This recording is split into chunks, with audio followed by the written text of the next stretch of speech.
ఒక నెల కాదు, 2 నెలలు కాదు, 6 నెలలు, సంవత్సరం, 2 సంవత్సరాలు, 4 సంవత్సరాలు. తను కనుక్కున్నటువంటి ఒక ఫార్ములాకి ఒక స్ట్రక్చర్ ఎట్లా ఉంటుంది అనేటువంటి పరిశోధనలు చేసి, చేసి చివరికి ఆ శాస్త్రవేత్తకి విసుగొచ్చిందండి. కానీ ఒకరోజు బస్సులో ప్రయాణిస్తున్నప్పుడు తనకొక కల వచ్చిందండి. నిద్ర లోపల ఒక కల రావడం జరిగింది.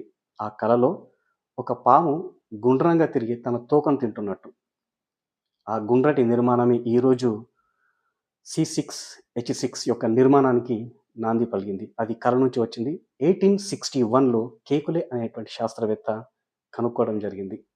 So, that is the power of subconscious mind. మనలో కూడా చాలామంది ఏదైనా ఒక ప్రాబ్లమ్ వచ్చినప్పుడు సొల్యూషన్ గురించి పదే పదే ఆలోచిస్తూ ఉంటే, ఖచ్చితంగా ఒక సబ్‌కాన్షియస్ మైండ్ అనేటువంటిది మనకు ఒక రిజల్ట్, ఒక దారి చూపడం అనేటువంటిది, ఒక సొల్యూషన్ ఇవ్వడం అనేటువంటిది జరుగుతుంది.